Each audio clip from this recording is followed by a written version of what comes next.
Channel cook with Srujani. ನಾನಿವತ್ತು ಸ್ವಲ್ಪ different ಆಗಿರೋ ಬಿರಿಯಾನಿ ತೋರಿಸ್ಕೊಡ್ತಾ ಇದ್ದೀನಿ. ಈ ಬಿರಿಯಾನಿ ತುಂಬಾ ಟೇಸ್ಟಿಯಾಗಿರುತ್ತೆ ಮತ್ತು ಈ ಬಿರಿಯಾನಿ ಉಪ್ಪು ಖಾರ ಸ್ವಲ್ಪ ಹುಳಿ ಇರೋದ್ರಿಂದ ಟೇಸ್ಟ್ ಡಿಫ್ರೆಂಟ್ ಆಗಿರುತ್ತೆ. ಹಬ್ಬಗಳಲ್ಲಿ ಮನೆಗೆ ನೆಂಟರು ಬಂದಾಗ ಮತ್ತು ಮಕ್ಕಳು ಸ್ಕೂಲ್ ಟಿಫನ್ ಬಾಕ್ಸ್ಗೆ ಈಸಿಯಾಗಿ ಮಾಡ್ಬೋದಾದಂಥ ಬ್ರೇಕ್ಫಾಸ್ಟ್ ರೆಸಿಪಿ. ಒಂದು ಸರಿ ಮಾಡಿದ್ರೆ ಮತ್ತೆ ಮತ್ತೆ ಮಾಡ್ತೀರಾ? ಹಾಗಿದ್ರೆ ಹೇಗೆ ಮಾಡೋದು ಅಂತ ನೋಡೋಣ. 2 ಕ್ಯಾರೆಟ್ ತಗೊಂಡು ಈ ರೀತಿ ಸಣ್ಣಗೆ ಕಟ್ ಮಾಡಿಟ್ಕೊಂಡಿದ್ದೀನಿ. ಕ್ಯಾಪ್ಸಿಕಮ್ 1 ತಗೊಂಡು ಅದನ್ನು ಈ ರೀತಿ ಸಣ್ಣಗೆ ಕಟ್ ಮಾಡಿಟ್ಕೊಂಡಿದ್ದೀನಿ. ನವಕೋಲ್ 1 ತಗೊಂಡು ಅದನ್ನು ಸಹ ಸಣ್ಣಗೆ ಕಟ್ ಮಾಡಿಟ್ಕೊಂಡಿದ್ದೀನಿ. ದೊಡ್ಡದೊಂದು ಟೊಮೆಟೊ ತಗೊಂಡು ಈ ರೀತಿ ಸಣ್ಣಗೆ ಕಟ್ ಮಾಡಿಟ್ಕೊಂಡಿದ್ದೀನಿ. ಈರುಳ್ಳಿ 1 ತಗೊಂಡು ಅದನ್ನು ಸಹ ಈ ರೀತಿ ಸಣ್ಣಗೆ ಕಟ್ ಮಾಡಿಟ್ಕೊಂಡಿದ್ದೀನಿ. ಬಟಾಣಿ ನಾನಿಲ್ಲಿ ಅರ್ಧ ಕಪ್ ಆಗೋಷ್ಟು ತಗೊಂಡಿದ್ದೀನಿ. ನೀವು ಬೇಕಿದ್ರೆ ನಿಮ್ಗೆ ಎಷ್ಟು ಬೇಕೋ ಅಷ್ಟು ತಗೊಬೋದು. 1 ಕಪ್ ಆಗೋಷ್ಟು ಬೀನ್ಸನ್ನು ಈ ರೀತಿ ಸಣ್ಣಗೆ ಕಟ್ ಮಾಡಿಟ್ಕೊಂಡಿದ್ದೀನಿ. ನಾನಿಲ್ಲಿ ತರಕಾರಿ ಎಲ್ಲ ತೊಳೆದು ಸಣ್ಣದಾಗಿ ಕಟ್ ಮಾಡಿಟ್ಕೊಂಡಿದ್ದೀನಿ. ಕೊತ್ತಂಬರಿ ಸೊಪ್ಪು ಸ್ವಲ್ಪ, ಪುದೀನ ಸ್ವಲ್ಪ, ಹಸಿಮೆಣಸಿನ್ಕಾಯಿ 4 ಈ ರೀತಿ ಕಟ್ ಮಾಡಿಟ್ಕೊಂಡಿದ್ದೀನಿ. ಮತ್ತು ಬಿರಿಯಾನಿ ಪೌಡರ್ 2 ಸ್ಪೂನ್, ಶುಂಠಿ ಬೆಳ್ಳುಳ್ಳಿ ಪೇಸ್ಟ್ 1.5 ಸ್ಪೂನ್, ಉಪ್ಪು ರುಚಿಗೆ ತಕ್ಕಷ್ಟು, ಎಣ್ಣೆ ಅರ್ಧ ಕಪ್, ಮೊಸರು 1/4 ಲೀಟರ್ ಆಗೋಷ್ಟು ತಗೊಂಡಿದ್ದೀನಿ.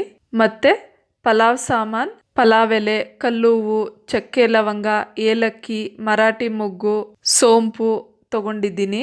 ಅರಿಶಿಣ ಪುಡಿ 1/4 ಸ್ಪೂನ್, 1 ಲೋಟ ಅಥವಾ ಪಾವಲ್ಲಿ 1 ಪಾವ್ ಆಗೋಷ್ಟು ಬಾಸ್ಮತಿ ರೈಸ್ ತಗೊಂಡಿದ್ದೀನಿ. ಇದನ್ನು ತೊಳೆದು 20 ನಿಮಿಷ ನೆನೆಸಿಟ್ಕೊಬೇಕು. ನೀವು ಬೇಕಿದ್ದರೆ ಬಾಸ್ಮತಿ ರೈಸ್ ಇಲ್ಲ ಅಂದರೆ ರಾ ರೈಸ್ ಅಥವಾ ಸೋನಾ ಮಸೂರಿ ಅಕ್ಕಿ ಆದರೂ ತೊಗೊಬೋದು. ಒಂದು ಮಿಕ್ಸಿಂಗ್ ಬೌಲ್ಗೆ ಕಟ್ ಮಾಡಿಟ್ಕೊಂಡಿರೋ ಬೀನ್ಸ್, ಕಟ್ ಮಾಡಿಟ್ಕೊಂಡಿರೋ ಕ್ಯಾರೆಟ್, ನವಕೋಲು ಮತ್ತು ಕಟ್ ಮಾಡಿಟ್ಕೊಂಡಿರೋ ಕ್ಯಾಪ್ಸಿಕಮ್, ಹಸಿ ಬಟಾಣಿ, ಒಂದು ವೇಳೆ ಹಸಿ ಬಟಾಣಿ ಇಲ್ಲ ಅಂದರೆ ಒಣಗಿರೋ ಬಟಾಣಿನ ನೆನೆಸಿ ಹಾಕ್ಕೊಬೋದು. ಬಿರಿಯಾನಿ ಪೌಡರ್, ಶುಂಠಿ ಬೆಳ್ಳುಳ್ಳಿ ಪೇಸ್ಟ್,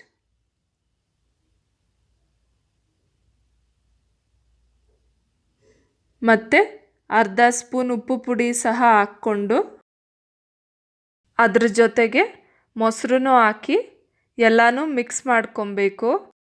ಮಿಕ್ಸ್ ಮಾಡಿದ್ಮೇಲೆ ಒಂದು 20 ನಿಮಿಷ ನೆನೆಯೋದಕ್ಕೆ ಬಿಡಿ. ಅಕ್ಕಿ ತೊಳೆದಿಟ್ಕೊತೀವಲ್ವ ಅದ್ರ ಜೊತೆಗೇ ಇದನ್ನು ಸಹ ಮಿಕ್ಸ್ ಮಾಡಿಟ್ರೆ ಎರಡೂ ನೆನೆಯುತ್ತೆ.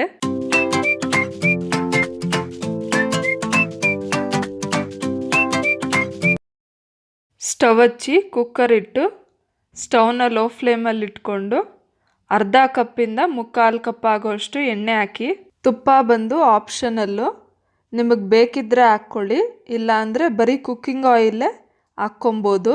ತುಪ್ಪ ಕರಗಿ ಎಣ್ಣೆ ಕಾದ್ಮೇಲೆ ಪಲಾವ್ ಸಾಮಾನೆಲ್ಲ ಹಾಕಿ ಎಣ್ಣೆಯಲ್ಲಿ ಮಿಕ್ಸ್ ಮಾಡಿ, ಈಗ ಕಟ್ ಮಾಡಿಟ್ಕೊಂಡಿರೋ ಹಸಿಮೆಣಸಿನ್ಕಾಯಿ ಹಾಕಿ, ಕಟ್ ಮಾಡಿಟ್ಕೊಂಡಿರೋ ಈರುಳ್ಳಿ ಸಹ ಹಾಕ್ಕೊಂಡು ಈರುಳ್ಳಿ ಗೋಲ್ಡನ್ ಬ್ರೌನ್ ಆಗೋವರೆಗೂ ಫ್ರೈ ಮಾಡಿ. ನೀವು ಈ ಬಿರಿಯಾನಿನ ಒಂದ್ಸರಿ ಮಾಡಿದ್ರೆ ನಿಮಗೆ ಇಷ್ಟ ಆಗಿ ಪದೇ ಪದೇ ಮಾಡ್ತೀರಾ, ಅಷ್ಟು ಟೇಸ್ಟಿಯಾಗಿರುತ್ತೆ. ಈರುಳ್ಳಿ ಗೋಲ್ಡನ್ ಬ್ರೌನ್ ಆದಮೇಲೆ ಟೊಮೆಟೊ ಹಾಕಿ ಬೇಯಿಸ್ಕೊಬೇಕು. ಟೊಮೆಟೊ ಬೇಗ ಬೇಯೋದಕ್ಕೆ ಸ್ವಲ್ಪ ಉಪ್ಪು ಹಾಕ್ತಾ ಇದ್ದೀನಿ. ಯಾಕಂದರೆ ನಾವು ತರಕಾರಿನ ಮೊಸರಲ್ಲಿ ಮಿಕ್ಸ್ ಮಾಡಿದಾಗ ಆಲ್ರೆಡಿ ಉಪ್ಪು ಹಾಕ್ಕೊಂಡಿದ್ವಿ, ಅದಕ್ಕೆ ಇಲ್ಲಿ ನೋಡಿಕೊಂಡು ಸ್ವಲ್ಪನೇ ಉಪ್ಪು ಹಾಕ್ಕೊಬೇಕು. ಟೊಮೆಟೊ ಬೆಂದಿದೆ, ಈಗ ಪುದೀನ ಹಾಕಿ ಮಿಕ್ಸ್ ಮಾಡಿ. ಮೊಸರಲ್ಲಿ ನೆನೆಸಿಟ್ಕೊಂಡಿರೋ ತರಕಾರಿ ಹಾಕಿ ಮಿಕ್ಸ್ ಮಾಡ್ಕೊಳ್ಳಿ. ಈ ಪಾತ್ರೆನಲ್ಲಿ ಅಂಟ್ಕೊಂಡಿರೋ ಮಸಾಲೆಗೆ ನೀವು ಬೇಕಿದ್ದರೆ ಬಿರಿಯಾನಿಗೆ ನೀರು ಹಾಕ್ತೀವಲ್ವ ಆಗ ತೊಳೆದು ಹಾಕ್ಕೊಳ್ಳಿ. ಅರಿಶಿಣ ಪುಡಿ ಸ್ವಲ್ಪ ಹಾಕಿ ಮಿಕ್ಸ್ ಮಾಡಿ ಒಂದು 3ರಿಂದ 4 ನಿಮಿಷ ಬೇಯೋದಕ್ಕೆ ಬಿಡಿ. ಈಗ ತರಕಾರಿ ಕುದೀತಾ ಇದೆ, ಇದಕ್ಕೆ ನೀರು ಹಾಕ್ಕೊಳ್ಳೋಣ. ನಾನು 1 ಲೋಟ ಅಕ್ಕಿಗೆ 1.5 ಲೋಟ ಆಗೋಷ್ಟು ನೀರನ್ನು ಹಾಕ್ಕೊತಾ ಇದ್ದೀನಿ. ನಾನಿಲ್ಲಿ ತರಕಾರಿನ ಜಾಸ್ತಿನೇ ಹಾಕಿದ್ದೀನಿ, ಬಿರಿಯಾನಿ ಟೇಸ್ಟ್ ಚೆನ್ನಾಗಿರುತ್ತೆ ಅಂತ. ಒಂದು ಸಾರಿ ಟೇಸ್ಟ್ ನೋಡಿ ಉಪ್ಪು ಬೇಕಿದ್ದರೆ ಹಾಕಿ ಕುದಿಸ್ಕೊಬೇಕು. ಈಗ ಕುದೀತಾ ಇದೆ. ನಾವಿದಕ್ಕೆ 20 ನಿಮಿಷ ನೆನೆಸಿಟ್ಟಿರೋ ಬಾಸ್ಮತಿ ರೈಸ್ ಹಾಕಿ ಅದ್ರ ಜೊತೆಗೆ ಕೊತ್ತಂಬರಿ ಸೊಪ್ಪನ್ನು ಸಹ ಹಾಕ್ಕೊಂಡು ಮಿಕ್ಸ್ ಮಾಡ್ಕೊಬೇಕು.